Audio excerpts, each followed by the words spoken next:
Hallo YouTube, Solida her med episode 3 af min Let's Play sæson 6, må det være. Anyways, jeg har været nede og mine lidt imellem episoderne. Og I kan se, at jeg har været nede og hente lidt ressourcer her, og jeg har også lidt herover, fordi jeg ikke har mere plads i den der.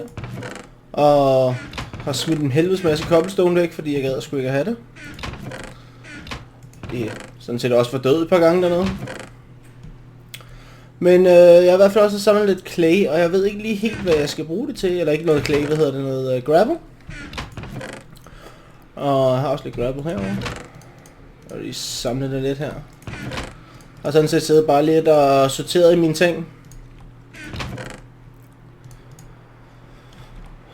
Noget af den stil her. Jeg skal også have lavet nogle nye tools. Om ikke andet så tror jeg lige vi laver lidt jeg har 3 styks. Ja, så er der 1 tilbage. Noget af den stil. Vi skal i hvert fald have noget jern. Og min tanke lidt bag det her er, at jeg tror vi bygger os et går direkte efter motor, og så tager vi og udvinder noget af alt det olie, jeg har siddende eller liggende rundt omkring. Skal lige overveje lidt, hvordan jeg gør det her. Der er flere veje, man kan gå til at starte med. En af tingene vil være at gå industrial craft. Jeg kan også gå computer craft for at få nogle ressourcer ind den vej.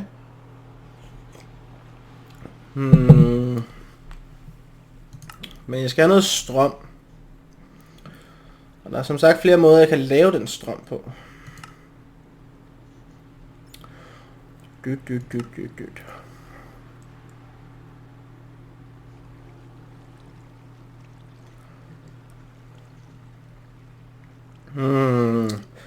Der er faktisk jeg har jo gjort mange ting på en gang. Altså jeg har gjort det før. Jeg har jo lavet før, så har jeg brugt hvad det hedder, thermal expansion, og jeg har brugt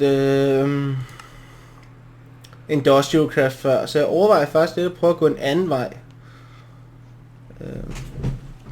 Jeg ved ikke om det vil virke, men jeg er sådan, jeg kunne godt tænke mig at prøve noget nyt, en ny opstart. Og jeg ved ikke rigtig lige, hvad min nye opstart skulle være. Jeg overvejede lidt at gå buildcraft lige fra start af, eller måske endda gå hen til at bruge lad os se en gang her.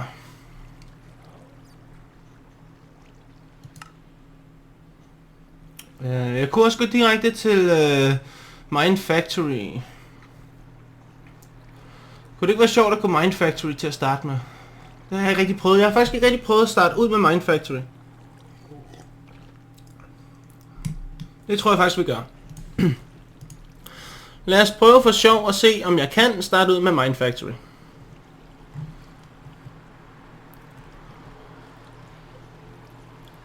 Det kan godt være, at det bliver lidt svært for mig i starten, men det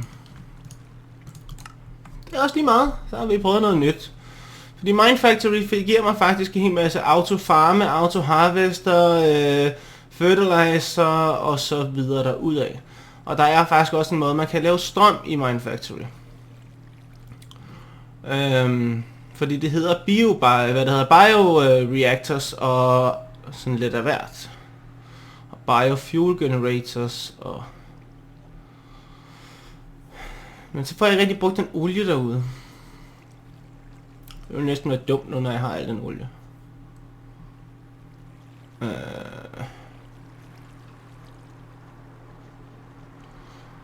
Og oliefabrikator, lava fabrikator, liquid transfer, deep liquid router, item router.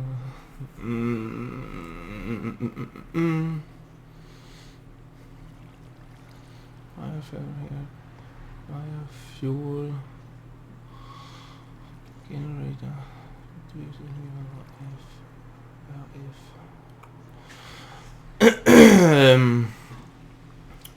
Ja.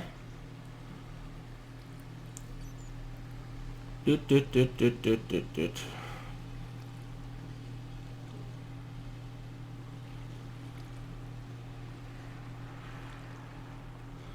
Altså hvis jeg bruger den her, så kan jeg lave biofuel og brænde det af.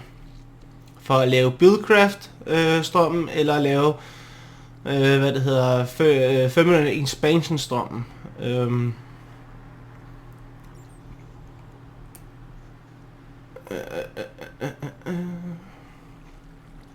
Tror ikke jeg kommer udenom at skulle bruge nogle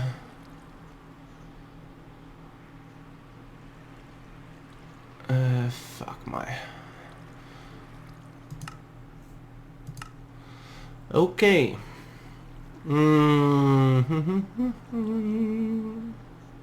Jo, ved du hvad, det gør vi. Det vi simpelthen gør, det er, at vi går direkte til det her.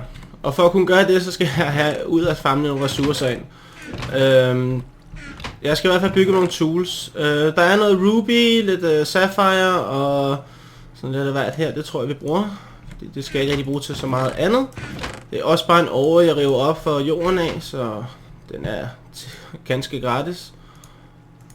Det jeg skal bruge, det er en økse.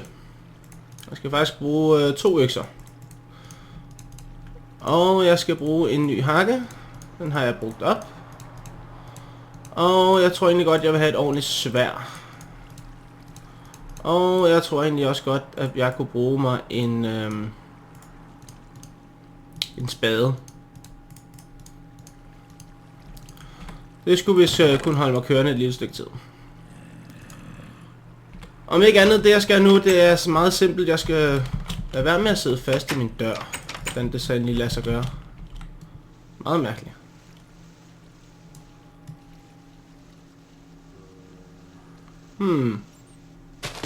Sådan der. Det er på grund af det der latterlige hoved, jeg har sat der. Okay. Bum, bum, bum. Det vi gør, det er, at vi finder os en måde, jeg lige kan sove på. Og det gør jeg med at lige gå ud på min mark en gang. Og henter noget af det her cotton her. Som ikke hedder cotton, jeg har sagt forkert mange gange. Det er fordi det er i Red Power dengang, da man kunne få cotton der. Der hed det cotton, sjovt nok. Nu hedder det sådan noget droom, som er et eller andet naturligt et eller andet. Det lyder lidt som durum. Det er når man går ned til pizzamanden og køber en durumrulle. Men det er det altså ikke. Jeg vil kalde det durumrulle det her, men jeg ved ikke, men jeg kan se navnet i toppen deroppe. Jeg vil udtale det drum, eller sådan et eller andet den stil.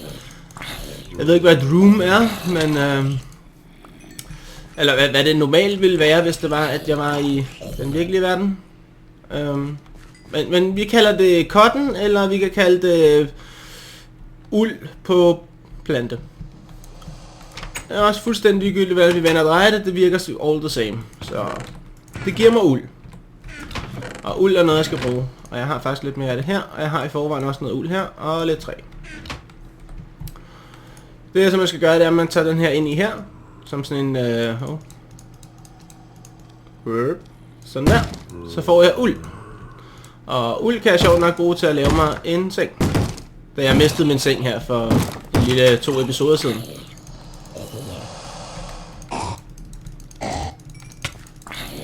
Der er utroligt så mange, der gerne vil ind her i dag. Da jeg spiller på hard, så bliver jeg nødt til at slå dem ihjel, for ellers så smadrer de min dør.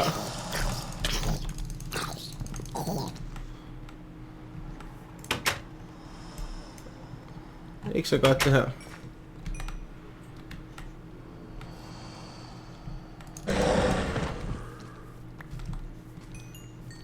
Ups, der kommer nogle flere gæster her. Der er virkelig mange, der gerne vil på besøg i dag.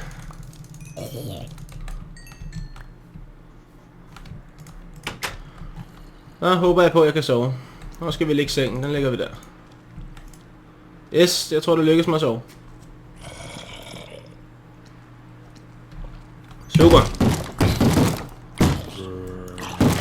Og der er allerede gæster til om morgenen, det var da hyggeligt. Væk med jer. Nå, jeg fik der en lille armor. Anyways, lad os da komme derud af. Det vi leder efter er gummitræer. Gummitræerne er det, som giver mig sjovt nok gummi. Og gummi skal bruges til en hel del småting. Nu har jeg fået en totem. Okay, jamen Den skal da stå der. Der ser den flot ud. Eller noget. Anyways. Jeg leder efter gummi, fordi gummi er noget, vi skal bruge til at lave nogle af de her, for eksempel convertibles, som kan flytte items. Det skal bruges til rigtig mange maskiner, da vi skal bruge plastik. Så skal man tage sit gummi og lave det om til plastik. Au. Jeg ved ikke, hvad det er, der tæver på mig, men det gjorde i hvert fald ondt. Sådan der. Så lad os gå ud og hente noget gummi. Og gummitræerne ser meget specielle ud. Det er ikke så svært at finde de enormt grønne blade her. Og så det her meget mærkelige træ. Det hedder også rubber root, hvilket også bare betyder gummi.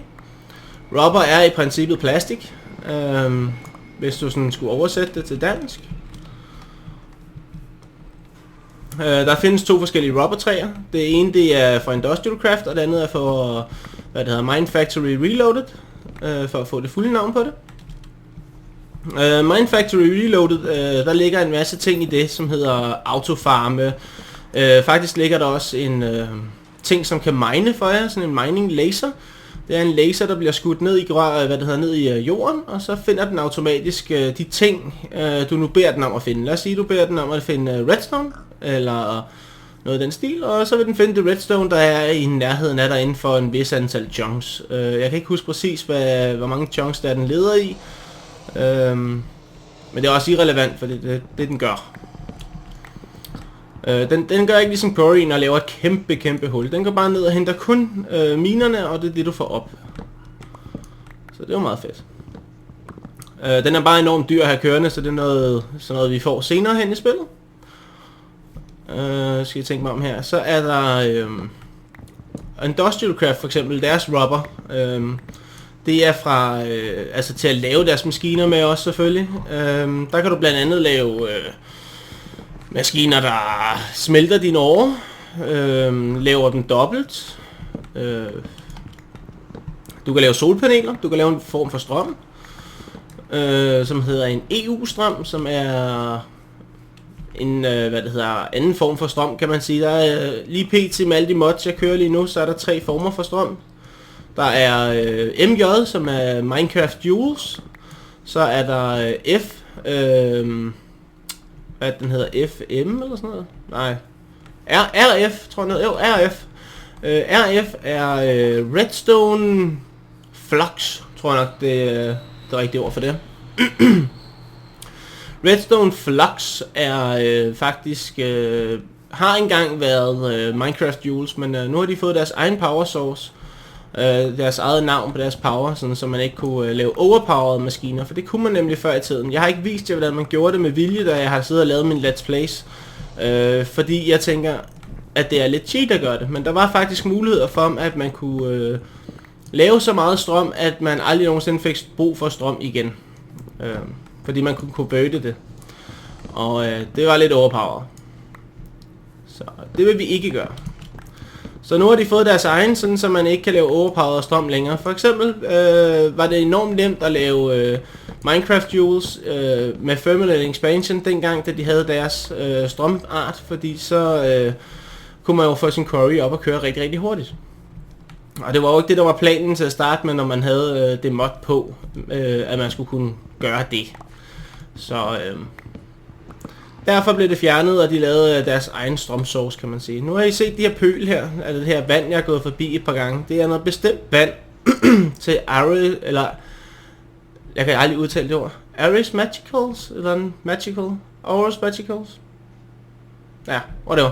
Det er en magisk sø, som kan gøre, at jeg får magi, eller mana, eller hvad jeg vil sige. Så man kan kaste fireballs, og lave store huller i jorden, og kaste en bomber, og dræne liv fra monsterne af. Alt sådan noget. Der er næsten et uendeligt nummer af form for magic, du kan lave. Fordi man kan faktisk også mixe magien sammen. Sådan for eksempel, hvis man havde en fireball, den vil jeg godt have til at flyve længere, så kan man mixe den til at flyve længere. Man kan også mixe den til at springe i luften, når den rammer, eller lade være med at springe i luften, når den rammer, eller tænde ild til ting og sådan noget. Så der er masser af muligheder der. Men det skal vi nok komme, alt sådan noget skal jeg nok komme ind i, når vi går i gang med det. Men lige indtil videre, så skal jeg i hvert fald have en masse af det her rubber. Det er enormt vigtigt at have, når jeg skal til at lave de her maskiner her, fordi det kommer til at koste mig en hel del rubber. Og en hel del jern faktisk også. Men sådan er det. Jeg har sikkert også opdaget, at jeg er gået forbi en hel masse andre nye spændende træer. Og det kommer fra sådan noget naturting. Jeg ved ikke rigtig, hvad jeg skal bruge det til. Men det her træ ser meget spændende ud. Så hvorfor ikke lige have et af dem?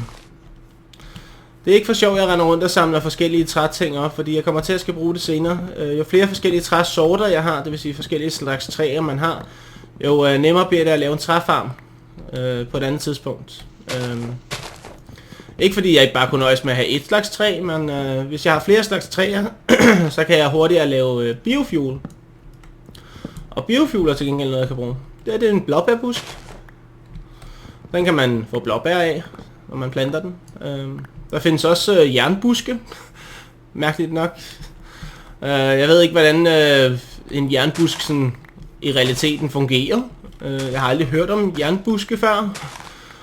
Hvis jeg nogensinde finder ud af, at der eksisterer jernbuske i verden, så skal jeg da helt klart være bondemand, og så skal jeg have jernbuske. Man kan også få kobberbuske. Man kan få aluminiumbuske. Du kan få guldbuske. XP-buske, som der går XP på. Man kan få buske, der står til næsten alt, hvad du kan finde nede i jorden, kan du også få en busk til. Næsten alt. Det er ikke alt, du kan få. Du kan ikke få en diamondbusk, for eksempel. Du kan heller ikke få redstone-busk. Det kan man heller ikke få endnu. Jeg har ønsket en redstone-busk. Jeg overvejede selv at gå ind og mod en redstone-busk. Det synes jeg kunne være dejligt at have. Ja, der er forskellige former for buske i hvert fald. De er meget super fede at have. Og den der hat derovre, som den der har på, den bliver jeg simpelthen nødt til at eje. Den er simpelthen så forfærdelig grim.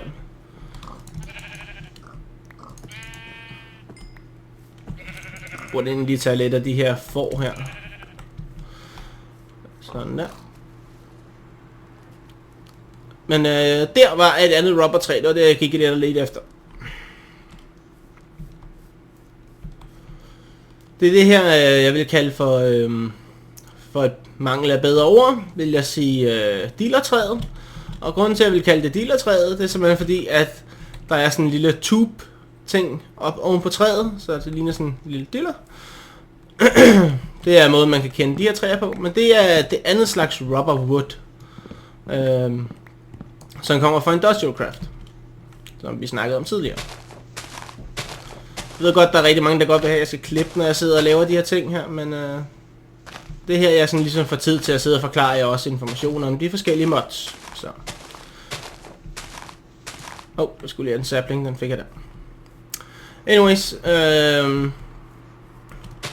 tager lige nogle blomster med, dem får jeg også brug for på et eller andet givende tidspunkt. Jeg vil sige, jo, der er også rigtig mange, der allerede har kommenteret nu på, at de godt kunne tænke sig, at jeg lavede sådan en spørg mig video. Altså sådan en, hvor I kan spørge om et spørgsmål, og jeg svarer på det. I kan spørge i kommentarerne om tingene, så vil jeg prøve at se, om jeg kan svare på det, når jeg optager. Hvis jeg husker det. Det er ikke altid, jeg lige gør det. Om ikke andet, jeg laver en... hvis I virkelig meget gerne vil have det, sådan en spørgevideo, så skriv under den her video, at I meget gerne vil have en spørgevideo. Fordi så, hvis der er nok, der har lyst til, at jeg laver en eller anden spørgevideo ting, hvor man kan spørge mig om alverdens mærkelige ting, hvordan man bruger de forskellige ting i Minecraft, hvordan man gør dit, hvordan man gør dat, eller om alt muligt andet, altså spørg mig om hvad som helst. Så sig, I ønsker, at jeg laver en spørgevideo. Hvis der er nok af jer, så laver jeg en spørgevideo. Er der rigtig mange, så laver jeg en live. Og det vil sige, at jeg åbner en chat i en live, og så sidder jeg og spiller et eller andet random, og så kan I sidde og spørge mig samtidig, og få svar på det med det samme. Men det kræver, at der er rigtig mange, der gerne kunne tænke sig, at jeg går live med en spørgevideo. Og der er allerede nogen, der har ønsket, at jeg skal gå på cam, så I kan se, hvordan jeg rigtig ser ud. Hvis der er nok til liven, så kan jeg da godt finde på at sætte cam på. Hvis I selvfølgelig spørger efter det. Når vi sidder på live. Så kan det godt være, at jeg lige rejste mig op for at finde kamera. Men hvis vi laver live, så sidder jeg der højst sandsynligt 2-3 timer, så alle folk har en chance for at kunne nå at spørge om de ting, de godt vil spørge om. Og så kunne det eventuelt være, at jeg sidder og spiller lidt på min singleplayer og optager samtidig, hvis nogen godt vil se, hvordan det fungerer, når jeg rent faktisk optager. Og så videre derude. Men det kræver, at der er rigtig, rigtig mange, der er interesseret i det, ellers så gider jeg simpelthen ikke at bruge tiden på det, fordi at jeg har rigtig, rigtig mange ting i privaten også, jeg går og laver. Så det kræver, at der er en del, der godt vil have, at jeg gør det. Så kan vi godt prøve det en enkelt dag. Så sådan er det. Men jeg vil til at finde tilbage til min hyggelige lille hjem. Og prøv at se, hvor meget jeg har fået af rubber engang her. 3 stacks. Det skulle nok kunne gøre det lige for nu. Men jeg vil i hvert fald lige klippe videoen til jeg når frem til mit hus. Og nej, det vil jeg egentlig ikke. Jeg vil tæve den her zombie. Nå, han lavede et meget stort hul i jorden. Jeg kan ikke lide. Det her det bliver jeg nødt til at have med. Nå, anyways. Jeg er derhenne nu, så jeg gider ikke klippe for det lille bitte stykke. Det tager mig 3,5 sekunder at løbe derovre, mand. Ej, det gør det snart ikke. Det tager mig halv minut. Det er der sker, hvis man tæver sådan en dryde der. Ja, apparently ikke en skid. Og tæver sgu en mere. Og den der. Yes. Au. Hvad med det? Hoppe. Der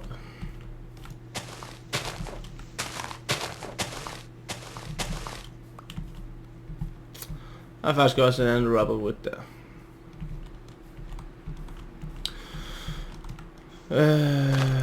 Er andet jeg lige kan sidde og sige her på faldrebet? Det tror jeg egentlig ikke der er. Au. Gå væk.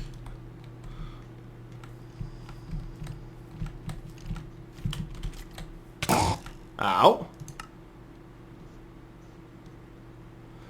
Okay, jeg ved ikke hvad du er. Earth Elemental. Okay. Jamen, Earth Elemental, velkommen til mit hus og farvel at dø.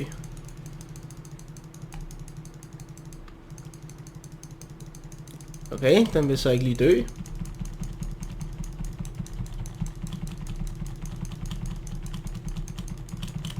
Dø for satan. Dø.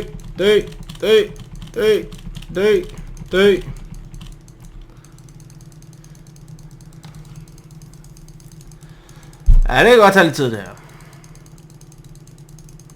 Der er eller den kan tæve dem med. Man kan få med en spade, kan den. Ja, tag en spade. Nå, det var den spade. Hvad fanden, jeg har al den tid i verden, den sidder fast deroppe på mit bord. Ja, tag med et sværd. Der er den der, Earth Elemental død. Super. Nå, det jeg lige skal have med mig, det er, at jeg skal lige have en torch. Fordi det bliver lige lidt vigtigt, for jeg skal bruge den lige med dig væk.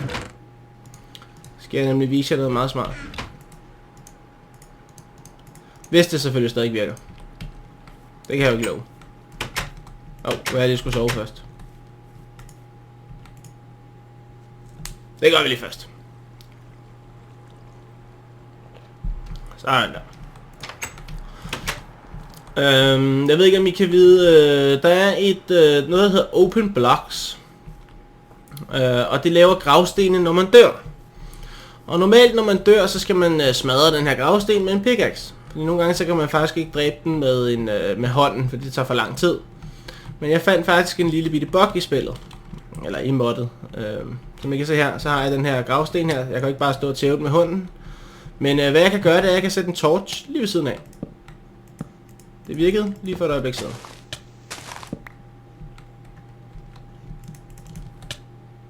Nå, Det virker så ikke mere. Apparently. Irriterende. Nå. Nogle gange så står de så forkert, at man kan bruge en torch og sætte den ved siden af, og så breaker den instant. Det kunne jeg så ikke lide i det her tilfælde her. Så nu bliver jeg nødt til at lave mig en dum hakke. Og jeg ved godt, jeg er ved at dø. Og det er også derfor, jeg går lige lidt og leder efter noget et eller andet random, jeg kan spise. Det bliver det her. Så længe det holder mig fra at dø.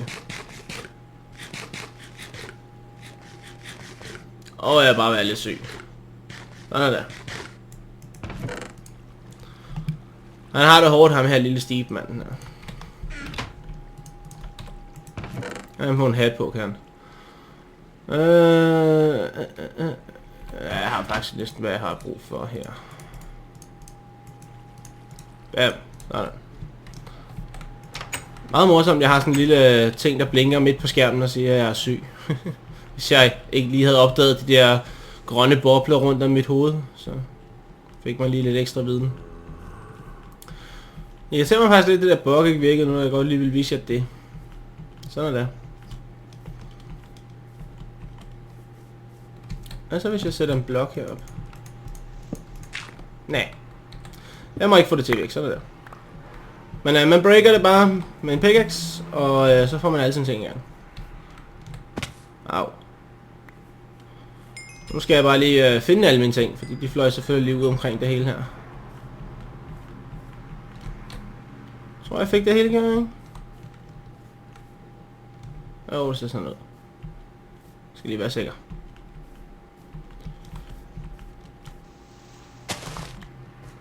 Der er ikke fløjet noget over på den anden side her.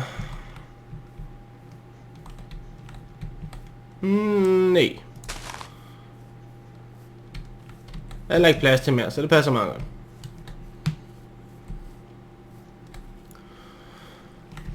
Anyways.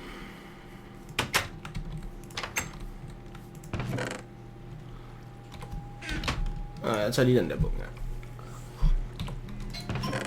Nå, YouTube, min telefon ringer for 12.000 gang, så jeg er lige hurtigt FK. YouTube, så er jeg tilbage igen. Nå, hvor var det jeg kom fra? Lige 10 minutter siden jeg sad og ses på, jeg havde glemt hvad jeg lavede. Godt så, vi skal lige af med alt det her gylde, jeg har fået samlet op. Og kun beholde det jeg skal bruge. Mad skal jeg bruge. Alt det her, det vil vi gerne af med. Jeg har ikke brug for økser lige nu, jeg har højst sandsynligt ikke brug for en spade. Jeg har heller ikke brug for den der. Jeg har ikke brug for den der, jeg har ikke brug for den der. Hvad jeg til gengæld har brug for er min økse, åbenbart alligevel. Fordi jeg skal lige have lavet noget kul. Og jeg bruger charcoal, fordi at det er gratis nærmest at lave. Og jeg har også sådan set mine træer lige herude.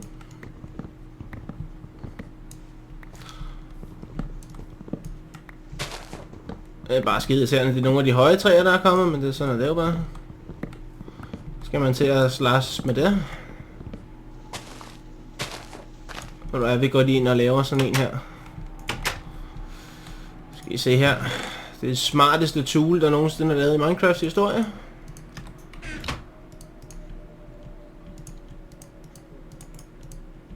Bum. Og jeg kan ikke huske, at det er 3, jeg skal bruge det, tror jeg faktisk der. Mener det er sådan her, man laver det, eller også var det sådan her.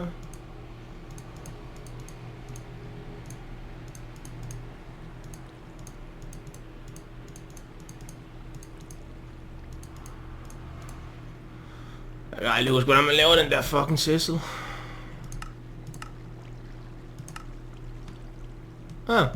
Sådan der. Okay.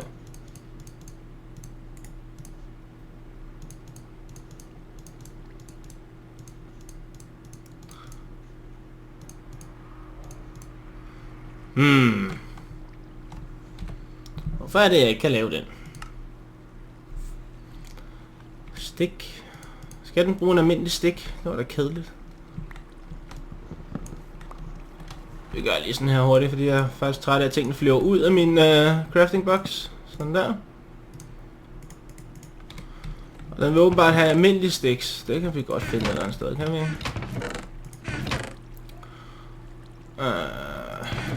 Har jeg en almindelig stik et eller andet sted?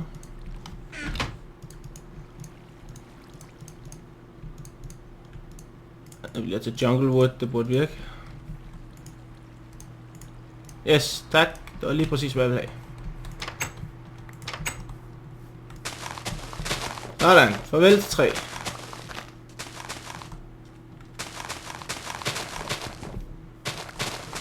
elsker det her tool, det er fantastisk.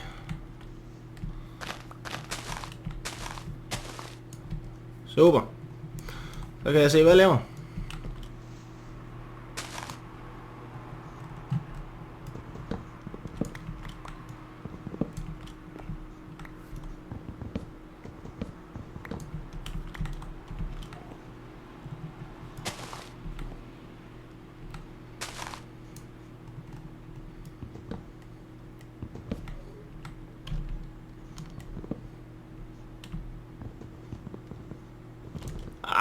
Lige præcis ikke godt nok.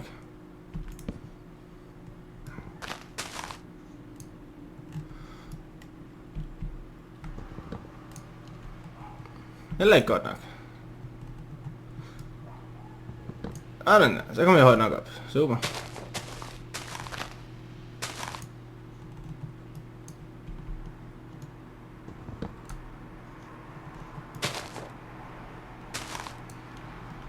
Yes.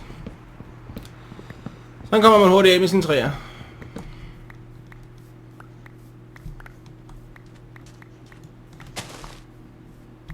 Og vi samler noget af det her lort op. Virker også på marker. Jeg vil bare ikke lige gøre det nu, fordi det ikke er færdiggroet.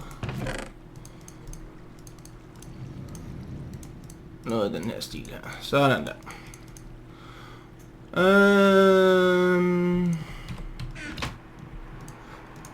Sådan der.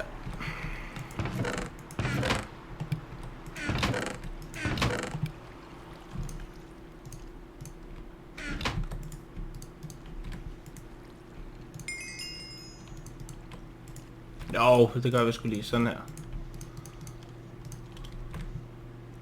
Det der sker nu, det er, at jeg laver det om til sådan noget, der hedder rubber bars. Og det er plastikbar. Og plastikbar, jo, det skal vi bruge. Jeg tror faktisk, jeg burde have været nede og hentet noget redstone, hvis jeg ikke husker helt forkert. Ja, det kan godt være, at vi kan undvære redstone. Slime balls. Ser ud som jeg godt kan undvære redstone. Nej, jeg skal have redstone. Godt, YouTube, jeg er tilbage om... ja, det ved I jo ikke. Det tager mig nok lige en lille times tid at gå ned og finde noget redstone, men... jeg skal i hvert fald bruge noget redstone, så det vil jeg lige gå ned og hente. I min nye opdagede mine herovre. Nej, er det en mine? Spændende. Nå, anyways, jeg er FK, eller rettere sagt, jeg er nede og hente noget redstone. Så tilbage om en lille øjeblik. Yes, YouTube, jeg er så tilbage igen. Nu løber jeg så lige tør for pickaxe, så må jeg jo køre med det, jeg var nede og hente. Gå væk med dig, zombie. Jeg smadrer min dør, møgdyr. Gå væk. Smut. Du kan også gå den vej, jeg skulle lige gå. Sådan der. Jeg stiller lige døren rigtigt, hvis jeg kan få lov til det. Au. Gå væk. Godt så. Spidser noget mad. Gider I godt gå væk med jer?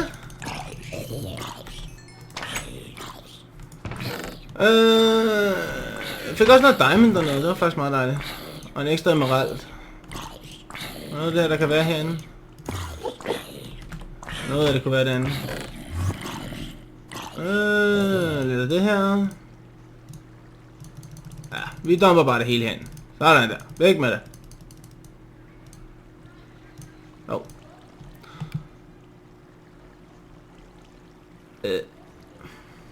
Nej.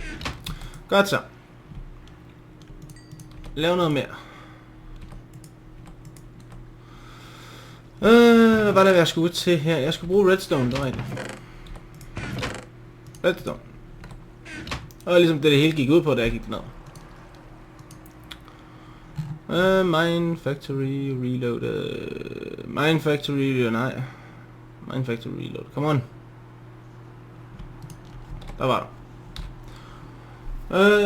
Lad os se på det.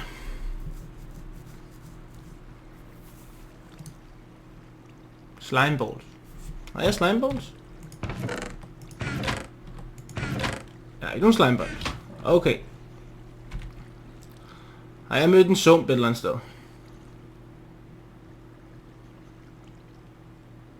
Jeg har ikke mødt en sump nogen steder, eller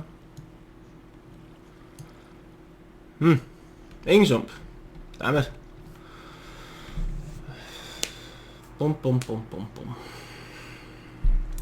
Okay, jeg ser lige, hvor lang tid vi er tilbage på optagelsen, så finder jeg lige ud af, hvad vi gør. Okay, jeg har små 10 minutter tilbage. Jeg tror, jeg går ud og leder efter et sted, hvor jeg kan finde noget sump.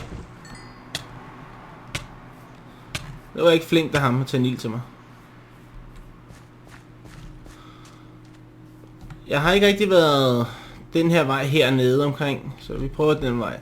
Anyways, YouTube, jeg går ud og leder efter en sump, og så vil jeg tilbage lige så snart jeg har fundet en. Så, be right back. Okay, YouTube. Det har ikke lykkedes mig at finde en sump, men jeg har faktisk fundet noget andet, og det hænger lige ovenover mig. Men jeg skal lige derop først. Og det kræver, at jeg har nogle blokke, jeg kan bygge af. Og da jeg lige har en økse på mig, så bliver det højst sandsynligt lige træ, jeg bruger. Da det nok er det hurtigste. Så hvis vi lige hurtigt skaffer noget træ. Der hænger nemlig en flyvende ø lige ovenover mig her, hvor jeg kan få det, vi skal bruge. Jeg skal bare lige have lidt mere træ.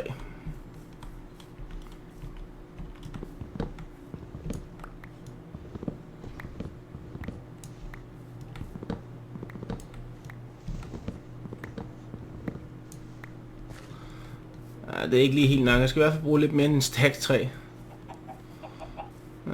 Her.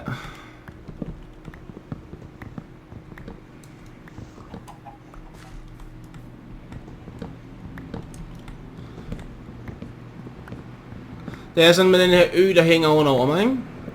Der er en lille sø i midten af de her øer her, hvor der spawner blå slimes.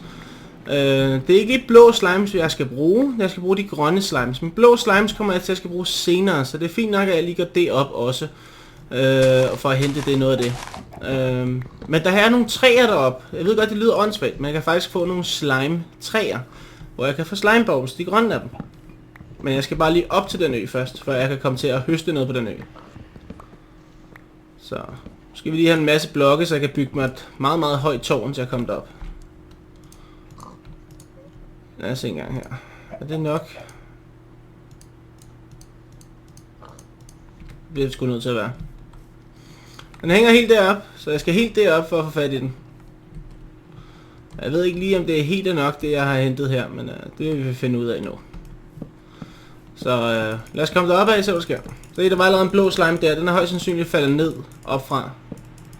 Jeg ved ikke lige, om I nåede at se den.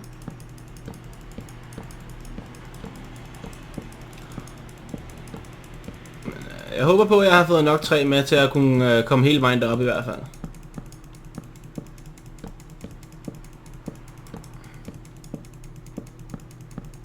Lad os se, hvor langt vi kommer på 64.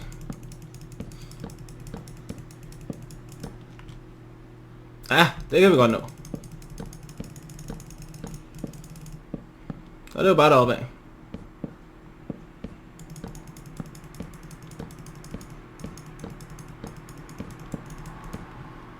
Yes, så er vi her. Nu må jeg tage mit sværd frem, for de spawner ret hurtigt heroppe.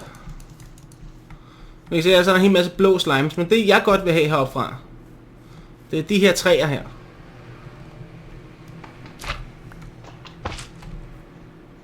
Kan ikke lide den lyd. Der fik jeg en sapling. De her saplings her, de er ret gode at have, for så kan jeg plante de her træer her.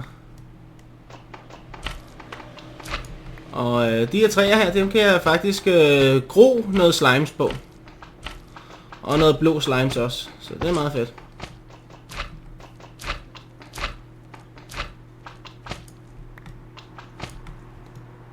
Jeg kan ikke huske, om det kan plantes på almindelig jord, så jeg bliver nok højst sandsynligt også nødt til at tage noget af det her jord med, der er heroppe.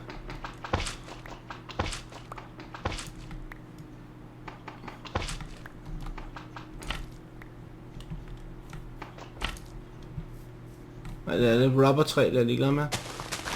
Hvad får jeg ud af det her? Der får jeg bare seeds, eller hvad? Nå. Nogle af de her blokke her. Det er meget sjovt, så man kan hoppe på, ikke? Så kan man hoppe sådan rigtig højt her. Så tag kaninhop. Whee! Nå. Men ja, det tager vi også lige noget med. Det er noget blå slime.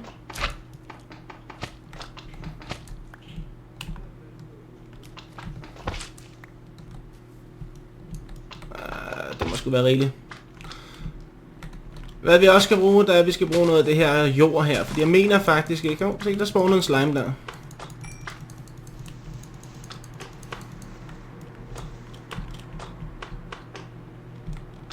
Totalt gummihop det her, mand. Kom on. Way. Så gik det stærkt.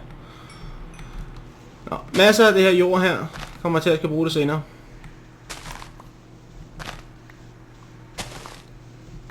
Slimy grass. Okay. Lad os få noget af det her slimy grass.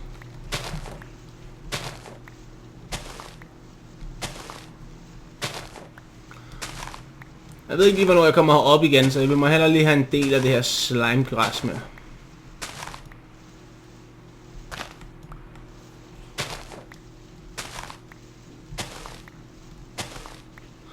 burde også have hentet noget vand, men pyt med det.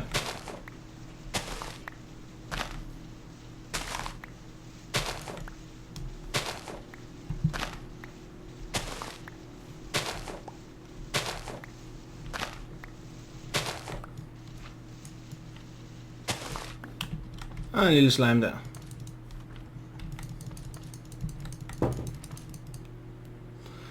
Lige 2 sekunder YouTube. Yes, YouTube, så er jeg tilbage. Der var lige telefonopringning igen. Denne gang havde jeg da mindst huske at sætte den på lydløs. Gå væk. Møgdyr. For tager jeg ikke et sværd, altså. Hvor meget af det her jord har jeg fået? Jeg vil lige godt lige op på en stack, tror jeg. Så lige tager det frem her, så kan jeg lige se, hvornår jeg rammer en stack. En god lille stack af det her, det mere tror jeg ikke er nødvendigt.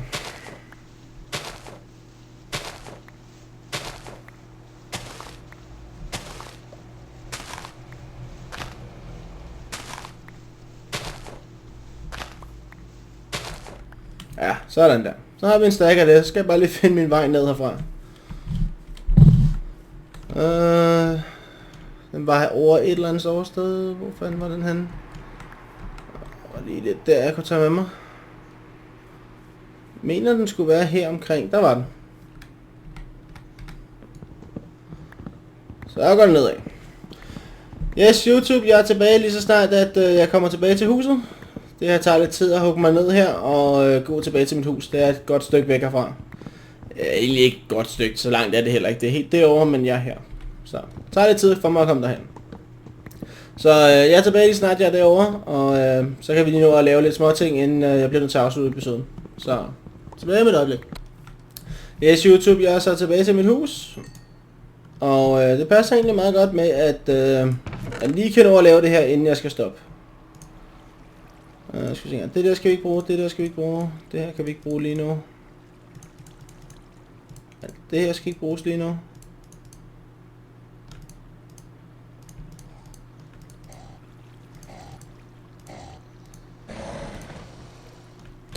Okay, det er meget simpelt det her, det fungerer på.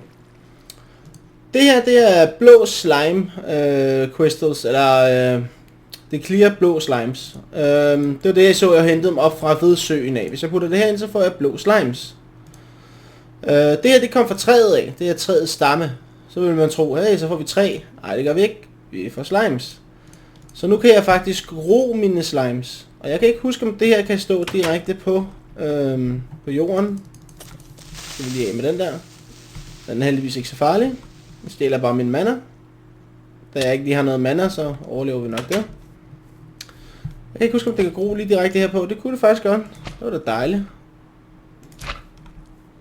Det lyder klamt, når man sætter det til gengæld. Noget af den stil. Det var super, så er vi fri for det. Jeg håber bare det gror. Jeg er ikke helt sikker på faktisk, om det kan gro der, men det var egentlig skulle teste det engang. Det ved, man kan bruge bone meal på det lort. Nej. Det gror åbenbart i den hastighed, det gror. Hvis det gror. Vi lader det være, ja, og så finder vi ud af, hvad der sker. Jeg kan i hvert fald lige lave måske lige en... her over en gang, for jeg kan ikke huske, om det breder sig. Så vil de gøre sådan her. Og så lige tage en enkelt af dem her, så kan vi sørge for en, der vokser hurtigst.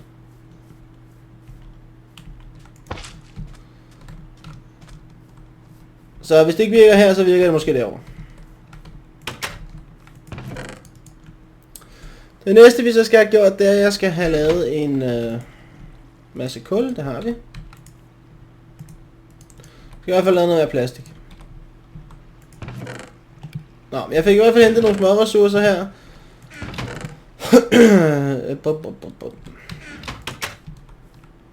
Gro for satan. Ud og snakke til planterne, skal være de gro hurtigere. Anyways, det vi skal have lavet nu, det er... Jeg mangler også clay.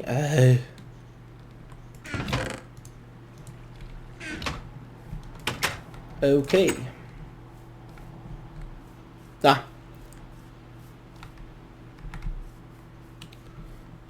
Må det ikke der er noget clay et eller andet sted her omkring? Det er der faktisk.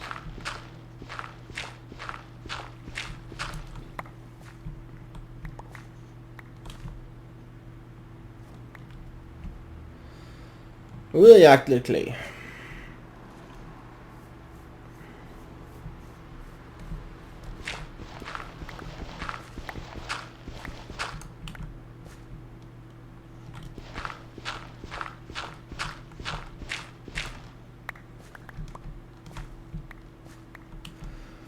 Sådan der. Det må sgu være nok for nu. Det er ikke fordi jeg skal bruge så forfærdeligt meget af det. I hvert fald ikke lige på nuværende tidspunkt.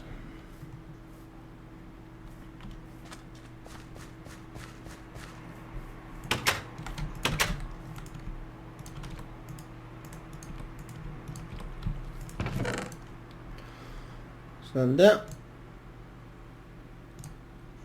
Smoothstone. Jeg ved godt, det her det er en langvarig proces for at komme frem til mine ting, men jeg tænker lidt, det kunne være sjovt at prøve en anden vej for en gang skyld. Nu er jeg efterhånden sådan næsten, altså jeg har jo nærmest prøvet alle veje, der er at gå om og om igen, så jeg kan godt tænke mig at prøve noget nyt for en gang skyld. Det er lidt derfor, vi gør det på den her måde her. Så er der jo lidt længere tid.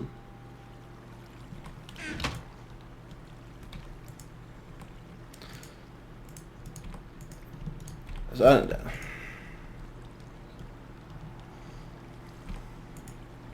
Der var plastik, der er dem der. Yes. Nå. Det jeg egentlig skal bruge, det er, at jeg skal bruge den her nede, som hedder en... hvad hedder den? En baggenerator. Okay. Jeg skal bruge den her. For den skal jeg bruge noget slime. Jeg skal bruge en spider ting. Jeg kan også bare lave noget spider ice, sukker og en svamp. Jeg tror faktisk, jeg har det. Så skal jeg ud og jagte spiders.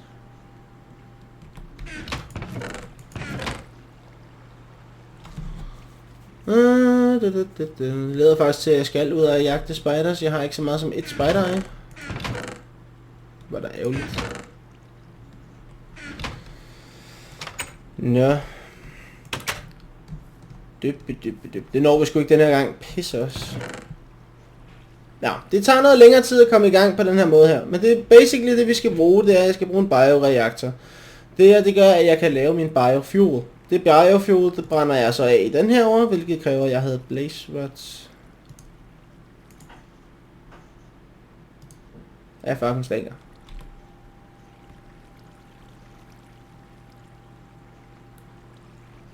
Fuck da mig.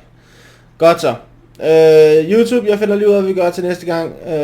For det kan faktisk godt være, at det ikke engang kan lade sig gøre at gå igennem det her med det samme, uden at jeg skal til Nether også. Hvis jeg så også skal til Nether, så skal jeg ned og have fat i noget Obsidian. Så. Yes. Det jeg gør, det er, jeg lige miner til næste gang. Så henter jeg Obsidian, jeg henter noget med Redstone. Højst sandsynligt går jeg ud og slagter nogle edderkopper, så vi har lidt af det, så vi kan komme hurtigere i gang. Og så hedder det Nether næste gang, jeg skal i, for at få nogle Blaze Rods. Så det skal nok blive spændende, jeg kommer sikkert til at dø 774 gange. Og i mellemtiden så håber jeg på, at de her ting de vokser. Men om ikke andet, jeg bliver nødt til at afslutte episoden, så det her det er afslutning på episode 3. Det var det, vi kom til. Men husk lige at lægge en kommentar i linjen, så håber I hygger jer. Hej!